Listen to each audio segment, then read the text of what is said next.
Namaste ji everyone. Radhe Radhe. How are you all? I hope all are good. Hanji, we have completed last day the bryophytes. Now we are on the next topic, that is pteridophytes. Pteridophytes जो दिखने में ऐसे होते हैं, ये ठीक है, इस तरह से दिखते हैं. Pteridophytes are also known as, इसके अंदर जो मेन आते हैं, जैसे इक्विसिटम आता है जिसका दूसरा नाम है हॉर्सटेल, और एक लंबे लंबे लीव्स वाले आते हैं जिसका नाम है फर्न. ठीक है, जो ये प्लांट्स होते हैं, हॉर्सटेल इसको बोलते हैं इक्विसिटम, जिसका स्टेम ऐसे निकाल सकते हैं और ऐसे फिक्स कर सकते हैं. हम छोटे छोटे होते थे तो वो चीज यूज करते थे. ये जो स्ट्रीम्स होती है ना, वाटर स्ट्रीम्स होती है, उसके नियर बाई होता है, जहाँ पे रेत वगैरह होती है वहां ग्रो होता है ये. अब तो इसकी स्पीसीज बहुत कम है, बहुत रेयर. और ये जो है, इसका स्टेम ऐसे ऐसे हम निकालते थे और फिक्स हो जाता था. ठीक है, बहुत बड़ा बड़ा सॉफ्ट स्टेम होता था. ठीक है, सिलिका होती है इसके स्टेम के nearby. They are found in cool, damp, shady places. Some flourish well in the sandy soil. Maximum Sandy soil में होते हैं. एवोल्यूशनली ये प्लांट ऐसे हैं जिनके पास सबसे पहले जाइलम एंड फ्लोएम आना स्टार्ट हुआ था. और हमारे ब्रायोफाइट्स में जाइलम फ्लोएम का कोई जिक्र नहीं है. हमारे एल्गी में कोई भी है नहीं, उसमें कोई भी ऐसे क्लू नहीं है कि उसमें भी जाइलम फ्लोएम होता है, कैसे वाटर ट्रांसपोर्ट होता है, कुछ भी नहीं. ये ऐसे प्लांट हैं जिनमें फर्स्ट टाइम जो है वेस्कुलर बंडल आना स्टार्ट हुए थे. ठीक है, इसलिए आपको पता है वेस्कुलर बंडल जाइलम फ्लोएम होते हैं. जाइलम आपका वाटर कैरी करता है और फ्लोएम आपका फूड कैरी करता है. जो ट्राइडोफाइट्स हैं, जैसे हमने ब्रायोफाइट्स में पढ़ा था, dominant phase will be that is your gametophyte, and the pteridophyte dominant phase main plant body is sporophyte, जिसका फुट सिट एंड कैप्सूल होता है. वो बोलता है इसमें सबसे ज्यादा डोमिनेंट है, लाइफ साइकिल में वो ज्यादा देर रहता है, गैमेटोफाइट थोड़ी देर के लिए रहता है. इट इज डिफरेंशिएटेड इनटू, बोलता है ये ऐसे प्लांट थे जिनमें true root, true stem, true leaf आना स्टार्ट हुए थे, और इनको एज ए ऑर्नामेंट प्लांट भी यूज करते हैं. ठीक है, और मेडिसिनल पर्पस के लिए भी यूज करते हैं. और ये बेस्ट सॉइल बाइंडर भी है अकॉर्डिंग टू द एनसीईआरटी, कि ये सॉइल को बहुत अच्छे से बाइंड करते हैं, होल्ड करते हैं, सॉइल इरोजन नहीं होता है. ठीक है, बोलता है दे हैव, इनके पास दो तरह के लीव्स होते हैं. एक तो छोटे छोटे लीव्स, उन लीव्स का नाम है माइक्रोफिल्स, और एग्जांपल्स हैं स्लैजिनेला. और बड़े बड़े लीव्स वाले जैसे ये है, मैक्रोफिल्स वाले हैं, ये स्लैजिनेला है. और बड़े बड़े लीव्स वाले हैं जो लीव ऐसे ऐसे बड़ा होगा, और ये मैक्सिमम शेडी एरिया. एग्जांपल ले लो हिमाचल की साइड, हमारी साइड बहुत होता है. अभी जब हम ये जून महीना होता है इस टाइम तो बहुत ज्यादा होते हैं. ये जहाँ शेडी प्लेसेस होते हैं वहां ज्यादा है.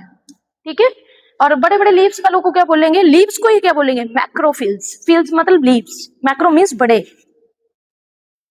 इसके अंदर और एक आता है, ये medicinal purpose, soil binder, as ornament plant use होते हैं. ये देखो सारे एग्जांपल्स है. ठीक है, अब बोलता है ये जो है रिप्रोड्यूस कैसे करते हैं, स्पोर्स की वजह से. ये जो लीव्स होते हैं ना, लीव्स,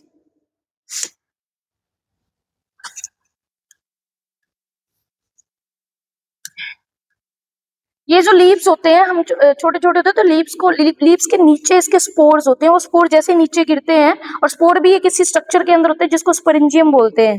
ये स्पोर्स का हम जैसे ऐसे हाथ उल्टे हाथ पे लगाएंगे तो व्हाइट जो सारे स्पोर्स हैं वो एज इट इज लीव की स्ट्रक्चर में छप जाते थे, जिसको बच्चों को देख के अच्छा लगता था. हम लगाते थे, बहुत लगाते थे. ठीक है, और ये क्या करते हैं, ये जो बॉडी है, ये जो स्पोरोफिल, ये जो फिल है, ये क्या बोलते हैं, मैक्रोफिल्स हैं.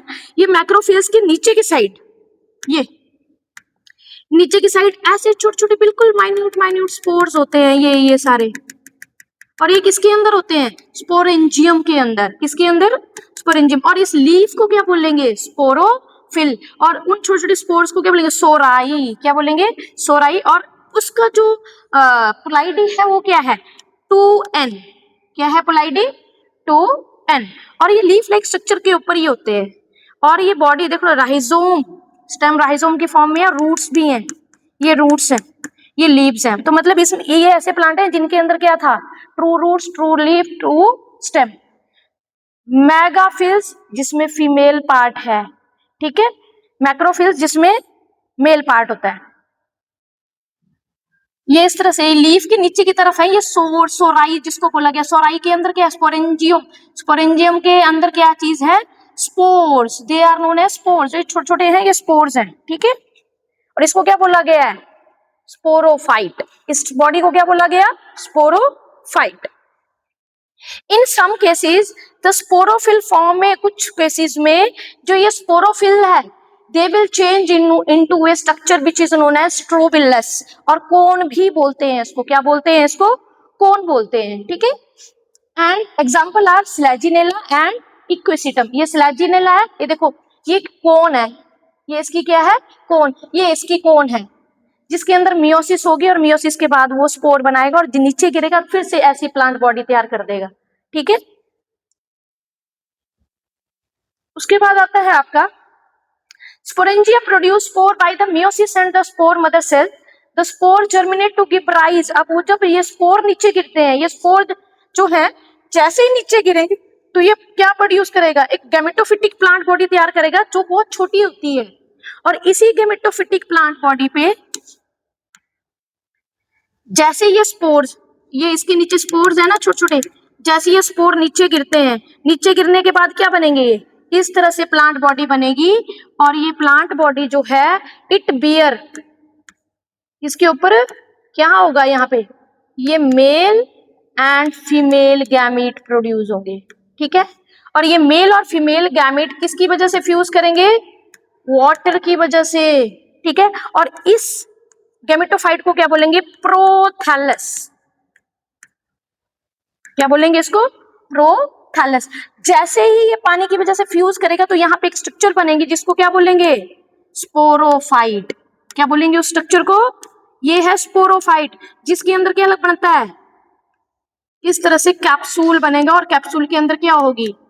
मियोसिस। और मियोसिस से क्या बनेंगे? फिर से स्पोर्स बनेंगे which are haploid in nature और they will grow into again a gametophytic plant body. यही इसका लाइफ साइकिल है, जिसमें स्पोरोफाइट ज्यादा टाइम के लिए रहता है और गैमेटोफाइट थोड़े टाइम के लिए रहता है, ठीक है। समझ आया ये कैसे होगा? This is gametophytic plant body, this is gametophytic plant body, this is sporophytic plant body. Gametophyte produce gamete,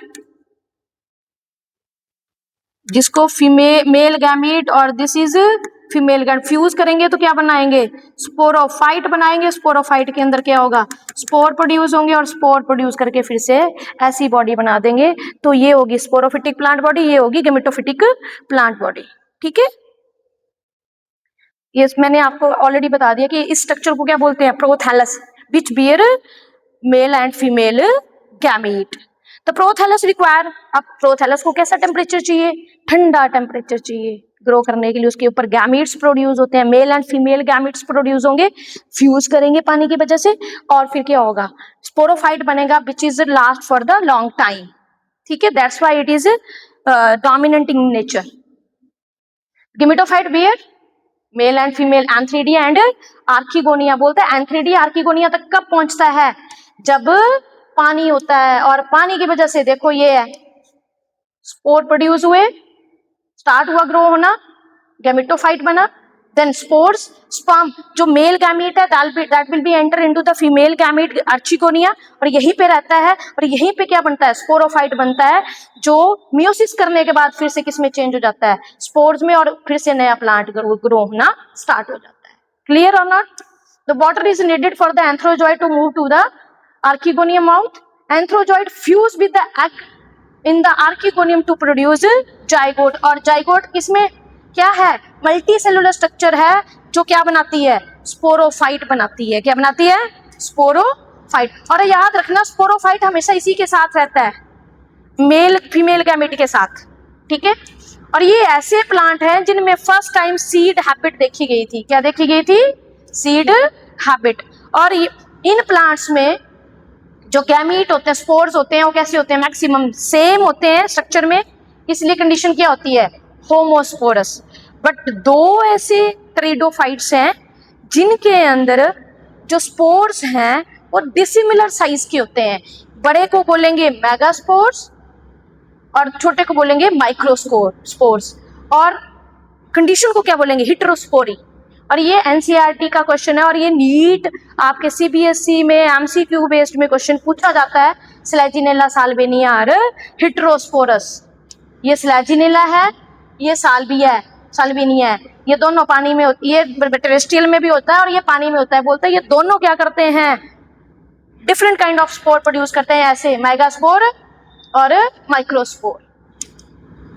ठीक है, उसके बाद आता है इस तरह से, अब ये लाइकोपोडियम है, लाइकोपोडियम की कौन है, इसमें सेम तरह के स्पोर प्रोड्यूस होते हैं और ये स्लेजिनेला इसमें अलग अलग तरह के स्पोर प्रोड्यूस हो रहे हैं। देखो ये मेगास्पोर है, ये माइक्रोस्पोर है।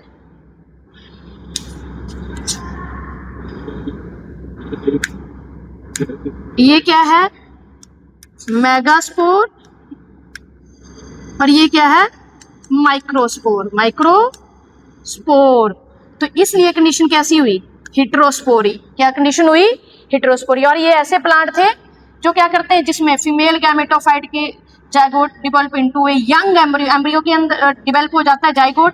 This event is the precursor to the seed habit. Seed habit बनना स्टार्ट हो गई थी, मतलब यहाँ से नेक्स्ट जनरेशन, नेक्स्ट जो प्लांट आएंगे जिम्नोस्पर्म, उनमें सीड बनना स्टार्ट हो गया था, वो भी नेक्ड। ठीक है, and consider as a step of evolution. यहाँ से ये क्वेश्चन आता है और हेटेरोस्पोरी वाला क्वेश्चन आता है। ठीक है, this is exact female part. ठीक है, जिसमें फीमेल जो मेगाफिल है, मेगाफिल्स का मतलब है बड़े बड़े लीव्स फर्न के होते हैं, जिसके अंदर मेल और फीमेल गैमेट दोनों प्रोड्यूस होंगे और जैसे ही गैमेट प्रोड्यूस होंगे आपकी सेक्सुअल प्रोडक्शन होगी, फर्टिलाइजेशन में पानी की वजह से एम्ब्रियो बनेगा और एम्ब्रियो से फिर से गैमेटोफाइट बनेगा, प्रोथैलस, और प्रोथैलस फिर से नए प्लांट में चेंज हो जाएगा। ठीक है, ये आगे जिसके अंदर क्लासेस कौन कौन सी है, साइक्लोप्सिडा के अंदर आ गया साइलोटम, ये साइलोटम की डायग्राम है। लाइकोप्सिडा के अंदर आ गया स्लेजिनेला एंड लाइकोपोडियम, ये लाइकोपोडियम की डायग्राम है। स्पेनोस्पिडा के अंदर आ गया इक्विसिटम एंड टेरोस्पिडा के अंदर आ गया ड्रायोपटेरिस, एडेंटम, टेरिडियम, टेरिस। ये तीन चीजें आ गई इसके अंदर फोर्थ क्लास के अंदर। क्या नाम है इसका, टेरोप्सिडा। क्लियर और not, Psilopsida, Lycopsida, Sphenopsida and your Pteropsida. Clear? This is all about. Thank you very much. और कल पढ़ेंगे हम जिम्नोस्पर्म के बारे में, थोड़ा सा ट्रिकी है वो, बट मैं आपको पूरा अच्छे से क्लियर करूंगी उसका। ठीक है, आई होप आपको ये थोड़ा क्लियर हुआ होगा, नहीं हुआ होगा तो आप मेरे को कमेंट कर सकते हैं। Thank you very much.